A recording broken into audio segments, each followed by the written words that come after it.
अभी हम सब ने दो भजन रंगों के बारे में सुना।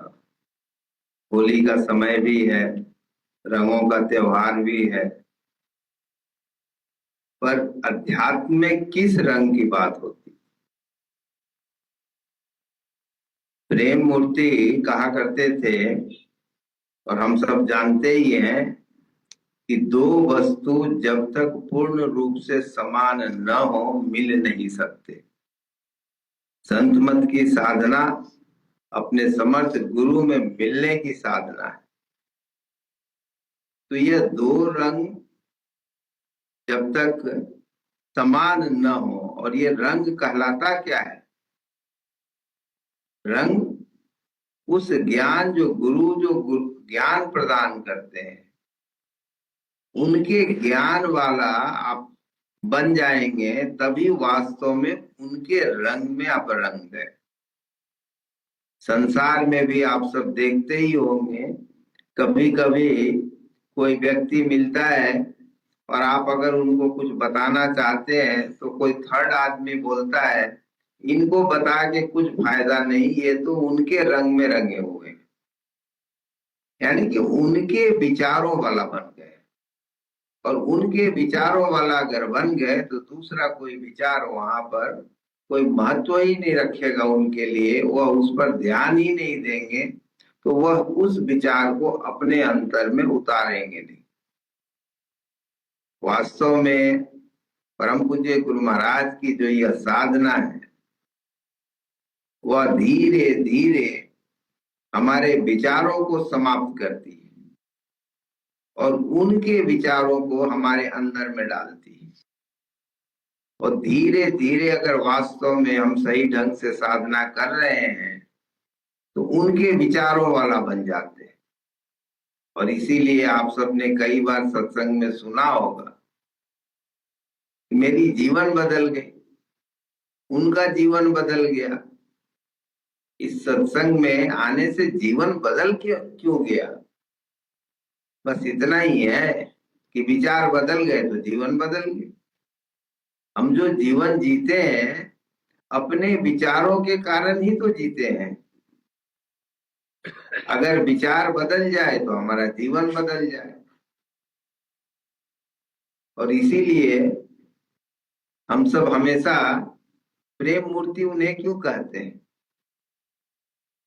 संसार में भी आप सब देखते होंगे कि अगर किसी को सांसारिक प्रेम किसी वस्तु से हो जाए तो उसमें इतना वह दीवाना हो जाता है कि उसको दूसरा कुछ नजर नहीं आता।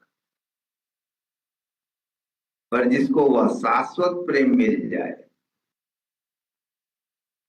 जैसे आप सबने कई बार शराब के बारे में सुनी होगी, वो कई तरह के होते हैं, सस्ते भी होते हैं, नकली भी होते हैं, असली भी होते हैं। पर जिसको सबसे अच्छी वाली मिल जाए, जो पीने वाले लोग हैं जिनको सबसे अच्छी वाली मिल जाए, फिर वह दूसरा पीना ही नहीं चाहते। वास्तव में अध्यात्म में भी यही होता है कि अगर उस समर्थ गुरु के रंग के छींटे हमारे हृदय पर पड़ जाएं, अभी जैसा भजन में सुन रहे, तन भी रंग जाए, मन भी रंग जाए, आत्मा भी रंग जाए। वास्तव में साधना में हम सब धीरे धीरे स्थूल से सूक्ष्म की ओर बढ़ते हैं। तो पहले तन रंगने की बात आती है जो पूर्ण रूप से स्थूल है, फिर मन रंगने की बात आती है जो थोड़ा और सूक्ष्म है, और वास्तव में रंगना तो अपने आत्मा को है, यानी कि अपने आप को है। आत्मा कौन? हम ही तो हैं। तो वो अपने आप को रंगने का, जो अलग अलग सुख दुख से गुजरते हैं, जैसा सुनते हैं कि कई कई जन्म हम गुजरते हैं, जन्म पर जन्म लेते चले जा रहे हैं, तो कारण क्या है? कारण इतना ही तो है कि हम विचारों से बंधे हुए हैं। आप सब सुनते होंगे अच्छा इसे छोड़ दो, उसे छोड़ दो, परम पूज्य गुरु महाराज की साधना छोड़ने की नहीं है। परम पूज्य गुरु महाराज की जो साधना है वह कुछ भी न पकड़ने की है। और अगर हमने कुछ पकड़ा ही नहीं तो छोड़ना क्या? छोड़ना तो उसे है जो पकड़ के बैठे हैं। और पकड़ के बैठे हैं तो आदत, जैसे कि वो देखते हैं गठिया के रोगी को आदत हो जाती है, पैर टेढ़े के टेढ़े ही रहते हैं, चाहे हाथ की उंगलियां टेढ़ी रहती है। तो अगर आप सबने देखा होगा कभी कभी कि जो लोग साधना करते हैं एक पैर पर खड़ा रहने की, कि हम 5 साल खड़ा रहेंगे, 5 साल के बाद में वो दूसरा पैर जमीन पर रख ही नहीं पाते। बस वही हो जाता है। पकड़ने की आदत अगर हम रख लें अपने जीवन में, तो पकड़ने की आदत से क्या होता है, हमारे सारे उंगलियां एक तरफ मुड़ जाती है और हमेशा के लिए कई कई जन्म अगर पकड़े रहेंगे तो सीधा होगा ही नहीं जल्दी। इसीलिए परम पूज्य गुरु महाराज ने जो साधना बताई वह करती क्या है, दृष्टा। दृष्टा में क्या है, कुछ पकड़ना नहीं है। तो ये पकड़ नहीं पकड़ने की साधना, कुछ पकड़ना ही नहीं है। अब अगर अंत समय का अगर ख्याल करें और आपने कुछ पकड़ा नहीं तो किसकी याद रहेगी? चाहे जीवन में भी किसकी याद रहेगी? हमेशा किसी चीज को आपने पकड़ा नहीं तो आप परेशान होंगे क्या? क्योंकि आप जिस चीज को भी पकड़ेंगे, जिस विचार को भी अगर पकड़ेंगे, अगर वह शाश्वत विचार नहीं है तो वह टेम्पररी है। और टेम्पररी विचार तो आपका कभी हमेशा साथ देगा नहीं। टेम्पररी कोई भी चीज आपको हमेशा साथ नहीं देगा। और इसीलिए कहते हैं कि गुरु और शिष्य का संबंध जन्म जन्म का होता है। यानी एक बार जुड़ गए तो जुड़ गए।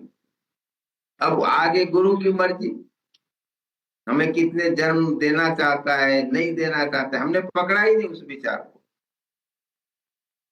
कि हमें मुक्ति चाहिए, हमें अगला जन्म नहीं चाहिए, कुछ विचार ही नहीं पकड़ा। नहीं पकड़ा तो तब क्या होगा? जैसे एक एक कुम्हार जब वो लोही को कोमल बना देता है, कड़ापन छूट गया, पकड़ना क्या है, वो कड़ापन ही तो है। हमारे जीवन की जो रिजिडिटी है, रिजिडिटी में क्या होता है, कड़ा हो जाता है। तो अगर हम विचार से रिजिड हो गए तो क्या हो गए, हम कड़ा हो गए, पकड़ लिया उसको। लेकिन अगर वह कोमल हो जाए तब क्या होता है, जो आकार प्रदान करता। इसीलिए समर्थ गुरु की साधना करती ये है कि पहले हमें कोमल बनाती। और कोमल तो हम तब तक नहीं बन पाएंगे जब तक कि हम समर्पण की अवस्था में ना जाएं। तो वास्तव में अगर परम पूज्य गुरु महाराज की यह साधना हमें समर्पण के लिए तैयार करती है। और वो पहला स्टेज है, समर्पण अंतिम स्टेज नहीं है, वो पहला स्टेज है। जब आप समर्पण के लिए तैयार होते हैं तो दूसरा स्टेज है कि गुरु हमें हमसे समर्पण कराता है। फिर तीसरा स्टेज है, तब वह अपने तरह से आपको कोमल बनाता है, आपको अपने तरह से आकार प्रदान करता है। फिर वह जो चाहते हैं वह वो बनाते हैं। लेकिन अगर हम पकड़े रह जाएं कि नहीं इस विचार को तुम नहीं छोड़ेंगे, तब नहीं होगा। इसलिए परम पूज्य गुरु महाराज ने जो साधना दी है, जिसको करने के लिए हम सब बैठे हैं, वास्तव में धीरे धीरे हम उस परम पूज्य गुरु महाराज के ध्यान में जब धीरे धीरे हम जाते हैं तो सारे विचार अपने आप बाहर चले जाते हैं। और धीरे धीरे हम कुछ भी न पकड़ने की, क्योंकि गुरु महाराज की साधना क्या है, कुछ नहीं करने की साधना है। कुछ करने की साधना नहीं है। कुछ करते करते तो हमने कई जीवन बिता दिए। अब कुछ समय कुछ ना करके तो देखें, पर हमारा विचार में छोड़ता ही नहीं। हम कुछ ना कुछ करते ही रहना चाहते, शांति में बैठना भी नहीं चाहते। तो धीरे धीरे अगर गुरु महाराज की आप याद में रहेंगे तो धीरे धीरे ये सब कुछ संभव है, इसी जन्म में संभव। हम सब उसी साधना को करने के लिए बैठे हैं। अगर कोई नए भाई बहन हो, नए साधक हो, तो उनके लिए क्रिया बतला दी जाए।